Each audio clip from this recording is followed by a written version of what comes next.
Chapter 1, The Silent Invader. Are you a slave to your thoughts? If you can change your thoughts, you will change your life. Marco Aurelio. Every day, your mind is like a radio tuned to multiple stations. Imagine that each day your brain generates about 60,000 thoughts. Yes, you heard that right, 60,000 thoughts. And here comes the alarming part. A large number of these thoughts are silent invaders that, without us realizing it, can determine how we feel, act and react to the world around us. The reality is that, according to scientific research, 70% of these thoughts tend to be negative. These are known as automatic negative thoughts, or PNAs. Why does it happen? From an evolutionary point of view, our ancestors needed to be more aware of dangers and threats to survive.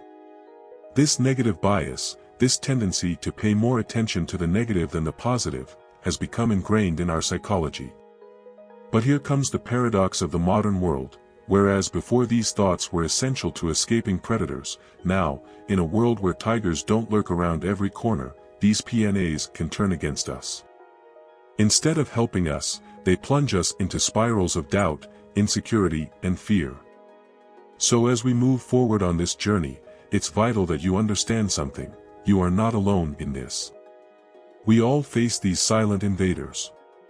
But there are ways, as you will see in the next chapters, to face them and transform this mental radio so that it plays more harmonious and positive melodies. Stay until the end because I will give you a series of practical exercises that you can apply in your daily life. Chapter 2, The Shadow Behind You. You find yourself in the middle of a bright room. Behind you a dark and ominous shadow is projected on the wall. Even though you don't see it, you know it is there. This scenario is a reflection of what automatic negative thoughts, or PNAs, do in our mind. They are always lurking, silently influencing our behavior and our view of the world, like that shadow that, without us noticing it, changes our entire environment. In the vast world of psychology, experts emphasize something fundamental: everyone, absolutely everyone, faces these thoughts. Now, it's crucial to understand that while some of us experience these shadows from time to time, for others they become a constant, a burden that won't let go. And what happens when these shadows become an unwanted visitor that appears all the time?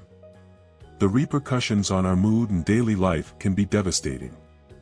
Renowned psychologist Paz de Roda describes PNAs as short, spontaneous and sudden messages that our mind produces. These are not messages that we consciously create, they simply appear. Although many of these thoughts have no basis in reality, we give them absolute credibility, and herein lies the danger. When welcomed into our mind, these thoughts have the power to trigger a series of harmful emotions, such as anguish, guilt, anger, shame, sadness, and disappointment. Furthermore, these negative thoughts can produce physical symptoms, such as headache, tachycardia, tiredness, and insomnia. But it doesn't end there. Its consequences extend to our actions, causing inappropriate behaviors such as avoidance, insecurity, and indecision. These thoughts can even undermine our self-esteem and cause conflicts in vital areas of our lives. Imagine having poor work performance due to constant irritability caused by these thoughts. The impact of negative thoughts is comparable to that of a small meteor which, although it may seem harmless, wreaks dramatic havoc on our lives. If we think we won't be selected for a job because we don't offer anything valuable, that idea becomes a prophet of our own misfortune. We end up acting in a way that confirms this initial fear. Now, where do these shadows that lurk in our minds come from? The answer is multifaceted. It can be a natural predisposition, the modeling of reference figures who tend to respond with negativity or even traumatic experiences from the past. Likewise, people with high self-demand, need for acceptance and excessive control are also prone to these negative thoughts. Knowing our enemy is the first step to facing him. As we move forward, we will explore together how to combat and transform these negative thoughts, these shadows that we cast behind us. Chapter 3, Stoic Lessons on the Mind. The mysteries of the human mind have been the subject of study and fascination for centuries, but there was a group of ancient thinkers, the Stoics, who faced these turbulent waters with unparalleled lucidity and wisdom.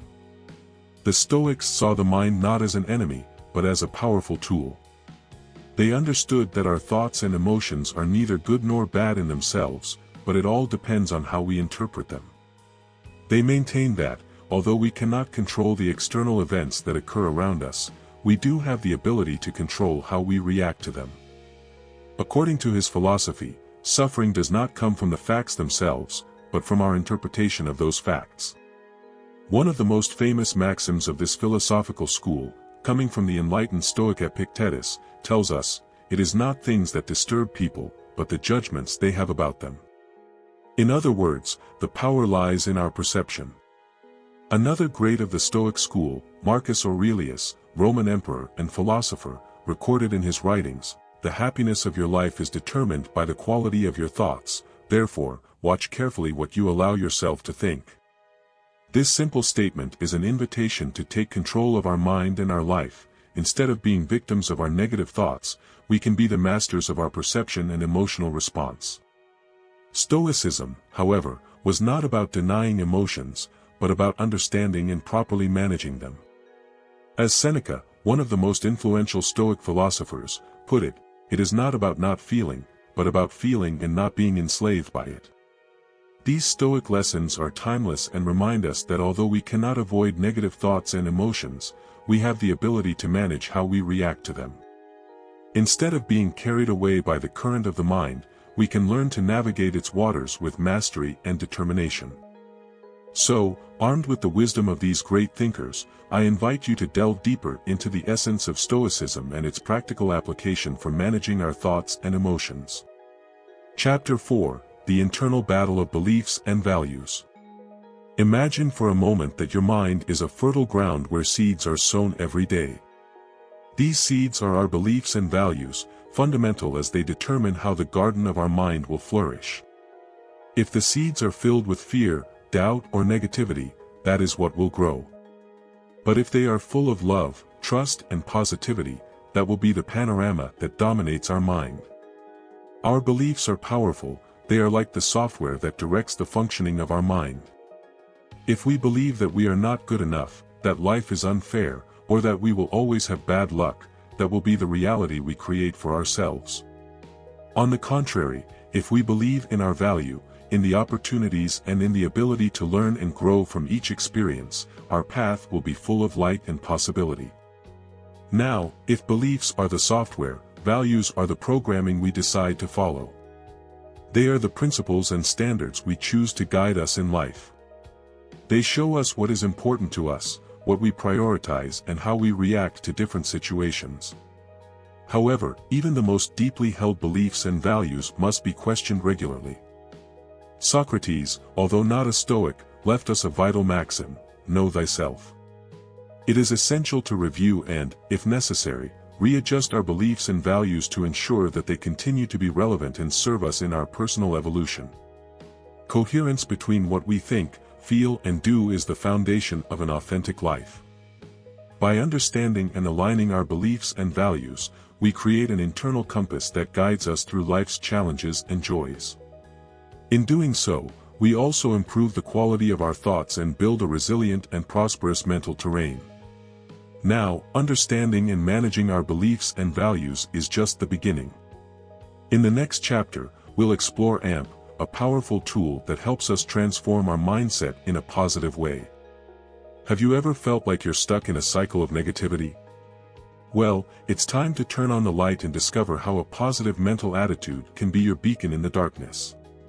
Chapter 5: From Darkness to Light, the AMP. Have you ever observed a sunrise? The sky, initially dark, little by little lights up with golden and pink touches. The AMP, or positive mental attitude, is that first light that breaks through the darkness, showing us that, beyond the night, there is always a new beginning. A positive mental attitude is not simply thinking positive, it is a consciously cultivated and maintained attitude towards life and its challenges. It's seeing the glass half full instead of half empty, without denying that there is a space without water. It's about focusing on solutions rather than problems. It's believing in yourself and in the infinite possibilities that the world offers us, even when we face obstacles. So, how do we change our mindset to adopt this attitude? First, we must be conscious observers of our own thoughts. In doing so, we become aware of the narratives we tell ourselves and can begin to rewrite them. It is a daily practice where we choose to see the goodness, learning and opportunities in each situation. Now it is important to clarify that having a positive mental attitude does not mean ignoring reality. Problems, challenges and setbacks are inherent to life.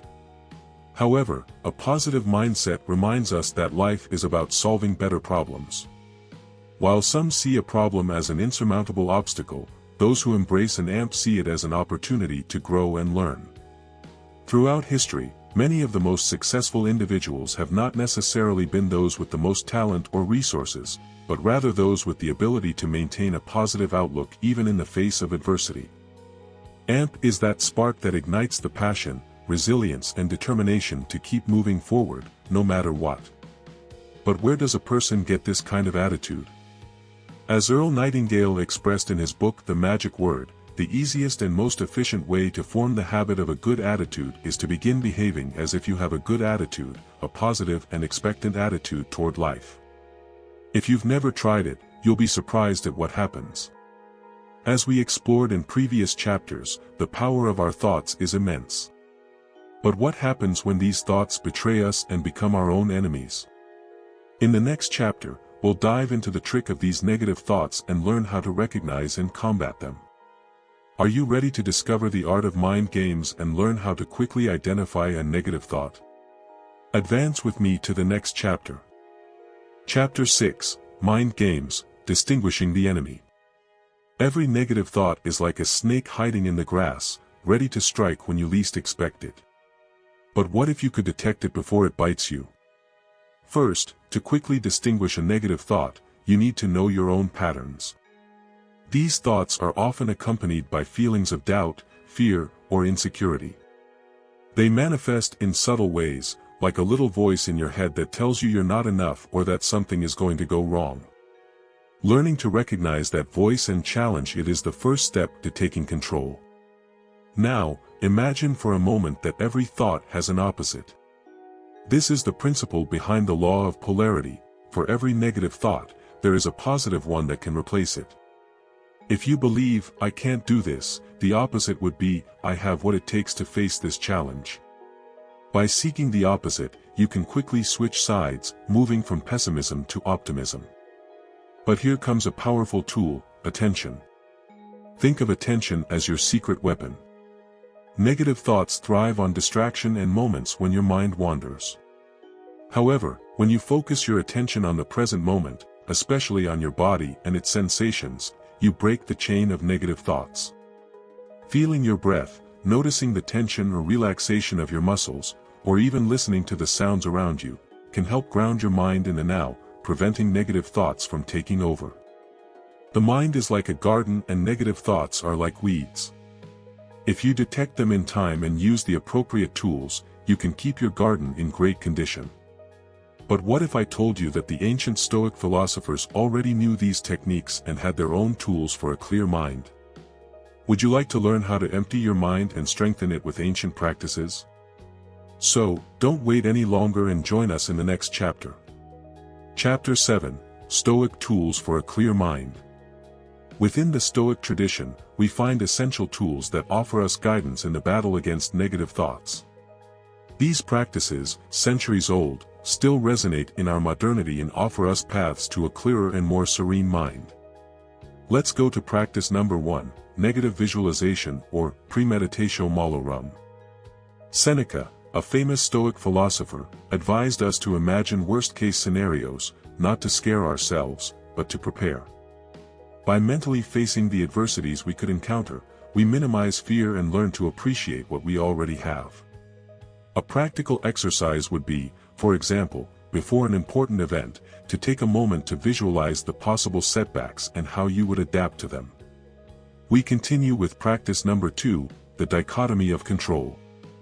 As Epictetus said, it does not depend on us to have a healthy body or sufficient wealth, but rather it depends on us to keep our will in a state in accordance with nature. In practical terms, it's about differentiating and accepting what we can and cannot control. A daily exercise could be to list the events of the day and categorize them into what is in your control and what is not, and then act or let go, respectively. Let's move on to practice number 3, the Stoic Journal. Marco Aurelio, in his Meditations, left us an example of the reflective power of writing down our thoughts. Writing allows you to face your concerns, analyze them and transform them. Here are some questions you could include in your Stoic journal. What did I do well today? What could you have done better? How did I put Stoic teachings into practice today? What challenges did I encounter and how did I face them? Where could I have exercised better control over my reactions? Let's move on to practice number 4, Memento Mori. Marcus Aurelius reminded us, think of yourself as if you were going to die in the next hour. Free yourself from everything that is not essential. Reflecting on our mortality motivates us to live with purpose. A simple activity would be, when starting the day, to remember that every moment is precious and act accordingly. Finally, practice number 5, Amor Fati. Nietzsche, inspired by the Stoics, said, "My formula for greatness in a human being is amor fati, not wanting anything to be different, neither before nor behind, nor in all eternity." Accepting and loving what life brings us, both the good and the bad, frees us from unnecessary resistance. Every time you face an obstacle, ask yourself, how can I turn this into an opportunity? These Stoic tools, applied with intention, guide us to a clearer mind, to a life of greater purpose. And now, if you found this tour of Stoic practices useful, I invite you to continue to Chapter 8, where, as a thank you for your commitment to this learning process, I will offer you more exercises that will help you further enhance your mindset. Chapter 8, Empowering Your Mentality. You have come a long way on this journey towards mastering your mind. Now that you know ancient tools, I will present more modern but equally effective techniques. These practices can be easily incorporated into your daily life to build and maintain a positive and powerful mindset. First exercise, change your body language. It's amazing how the position of your body can influence your mind. If you find yourself hunched over and looking down, your mind is likely taking a more pessimistic approach. By lifting your head and straightening your back, you not only project confidence, but you also send signals to your brain of empowerment and positivity. Try it now, feel the difference. Second exercise, talk about the subject. If you have a thought that bothers you, sharing it with someone you trust can be liberating. By expressing your concerns, you not only vent, but often find solutions or new perspectives. Third exercise, try to empty your mind for a minute. This brief but powerful act of meditation can act as a reset for your brain. Close your eyes, breathe deeply and try not to think about anything. By doing this, you give yourself a mental break. Fourth exercise, use positive affirmations. Repeating positive words or phrases can reset your mindset. For example, saying, "I am capable and in control," or "Every day I find more reasons to smile," helps you focus on the positive. Fifth exercise, be creative. Draw, write, dance, sing. Creativity is an excellent way to channel and transform mental energies. When you are creative, you tune into a positive, constructive state of mind. Sixth exercise, take a walk. Get outdoors and walk. Not only does this oxygenate your brain, but the movement and change of scenery often brings a new perspective to any situation. Seventh exercise, list everything that is worthwhile in your life. By focusing on what you have and what you love, you remind yourself of the reasons to be positive and grateful. Practice gratitude daily. Taking a moment each day to think about or write down what you are grateful for reinforces a positive mindset. Gratitude and negativity are polar opposites. Where there is gratitude, negativity cannot reside. By implementing these exercises gradually, you will strengthen the quality of your thoughts and, with it, the quality of your life. Remember that power lies in constant practice and the conscious decision to choose the mindset with which you face each day. Continue on this beautiful journey to mastery of your mind. Chapter 9, Conclusion and Acknowledgements. We navigate together through a revealing journey, from understanding the foundations of our mindset to uncovering ancient and modern techniques to enhance the quality of our thoughts. Let us remember some cornerstones of this journey: the influence of beliefs and values on our mentality and how they dictate the quality of our thoughts and actions, Stoic wisdom and its proposal for powerful tools to face and transform negative thoughts, the daily practices, from changing our body language to the simple act of gratitude, that have the power to reinvent our mindset every day. However, this is just the tip of the iceberg. Each of us has an internal universe full of experiences, techniques and wisdom. Therefore, I invite you to share your own reflections, techniques and testimonies on this topic in our community. Together, we can learn and grow even more. I want to deeply thank you for dedicating your time and energy to this content. Your attention and affection encourage me to continue sharing, and I hope this guide has been as valuable for you as it was for me when creating it. Let us continue to grow together, empowering our minds and building a positive and strengthened community. Take care and see you soon.